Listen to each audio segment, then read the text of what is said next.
Live from the heart of America, I'm Steve Gruber, ready to fight for you from the foxhole of freedom, giving you better analysis and insight than anyone else. Shining a spotlight into the darkness of the political media industrial complex, delivering the relentless pursuit of truth each and every day. Here are three big things you need to know to start your day today. Number one, a doctor fired in the UK for refusing to use make-believe pronouns, taking his case to that nation's Supreme Court. I don't think he has much of a chance, but we'll see.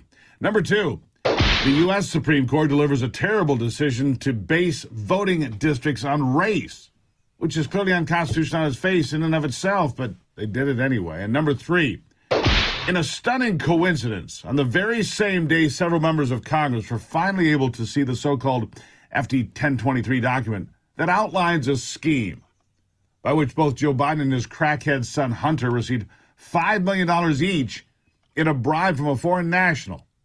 On the day that this happens, the Justice Department, under the alleged leadership of that very same Joe Biden, moved to indict the former President Donald Trump on yet another unprecedented maneuver in a feeble attempt to pull the wool over the eyes of the American people and attack the number one political opponent of the sitting president.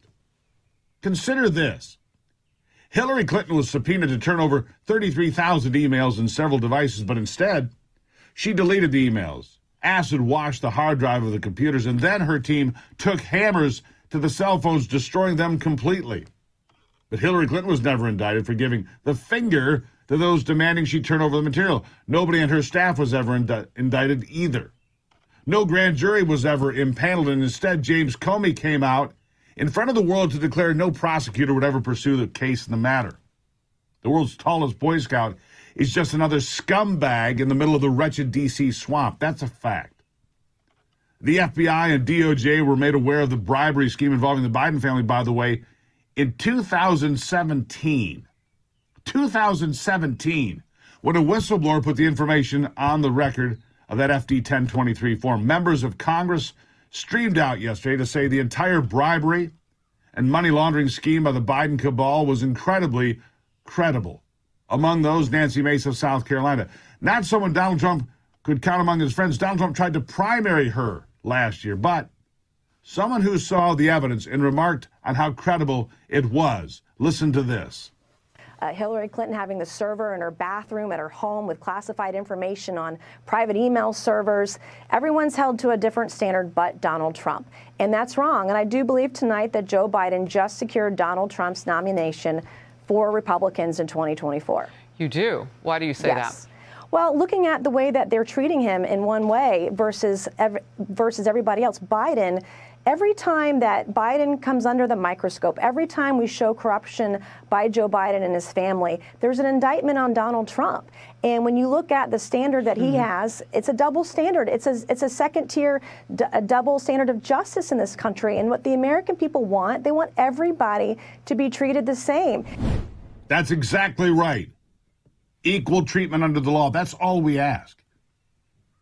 It's been amazing, as she mentioned, that every single time Joe Biden and his band of nitwit criminals get jammed up in the news cycle, suddenly the DOJ moves against the former president, trying to get something to stick. This is a pattern of going after Trump while ignoring, and worse, covering for the Bidens, not just by the DOJ, but by the mainstream media as well. Alina Habba, one of Donald Trump's attorneys, says this comes as no surprise, and he's just sad for the country. Here's what she said just last night. He is in good spirits, and for the American people, just know that this is just another day for him, and he's doing just fine. Yeah. I ask that because we're, I mean, as a viewing public, as a journalist, we look at this and we say, well, what is coming next in all of this, and who's posturing, who's building toward the case? Because we've seen him fight before. And when he's fought, he had an FBI leveraged against him, and we didn't find that out until weeks ago. So, I mean, this is kind of an ongoing thing, just wondering how he will handle this headwind. Well, he's going to have to take it procedurally at this point. It's almost a blessing that you get to now go in front of a judge instead of Jack Smith, who, as we know, is an extreme left-wing person. His wife is as well. And we know that they only presented the evidence they want to present in front of a grand jury. We don't get a chance to present our evidence in front of a grand jury. We don't get a chance to rebut. We don't get a chance to put Donald Trump in front of them and tell them what actually happened. So it's a blessing that we can now put our evidence in and teach the American people what actually happened. Now, the FBI has had Hunter's laptop since December of 2019, and yet there's been no grand jury impaneled. Though there's overwhelming evidence of criminal activity and criminal behavior, hell, I've seen enough to know that, so have you. We all have. But instead, the Justice Department and 51 dishonest members of America's former intelligence community went on the record to flat-out lie and call it Russian disinformation. Of course, the whole world knows that's not true. It was so bad that British intelligence agencies avoided being involved in the entire smear job altogether. They knew it was a steaming pile and ran away as fast as they could. Tony Bobulinski came out in October of 2020 to authenticate the contents of the laptop. Remember, they had it since 2019 December. He came out to say the contents were real and to reveal that he had met with Joe Biden, his crackhead son, and his dirty brother Jim, too, all to discuss nefarious business deals. Don't know if they discussed the $5 million bribes. To the best of my knowledge, no grand jury was impaneled to investigate that very credible cesspool of crime. But last night we learned, of course, that the former president being indicted on 7 charges related to his handling of classified documents after he left office. Strange, considering we also know that Joe Biden has had classified documents in his possession since 1974. And that many of those documents were found piled up in his unsecured garage, but at least, hey, they were by his prized Corvette. But no grand jury was impaneled in that case either, even though Joe Biden admitted doing it. Listen. I made voluntarily, no one's had to threaten to do anything. Voluntarily open every single aperture I have with the house, offices, everything for them to come and look and spend hours searching my home. Invited them. Nobody.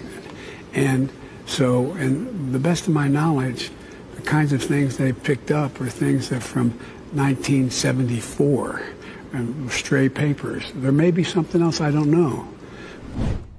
Since 1974. Grand jury? No, of course not. This is the bananification of America. The rule of law and equal treatment under the law means nothing to the Democrats, nothing at all. The Democrats do not give a damn about the Constitution. They are hell-bent on destroying the man that scares them the most.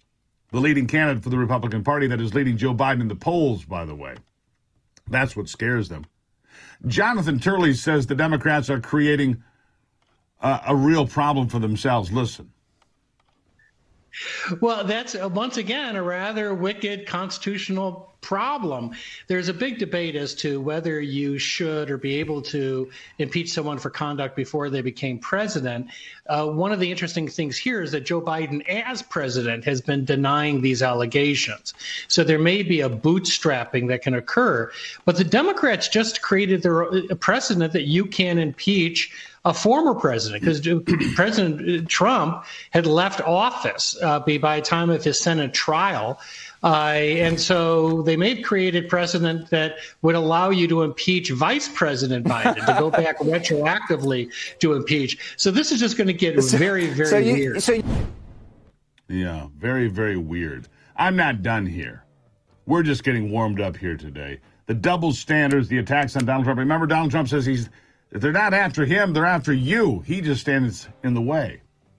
We'll be back.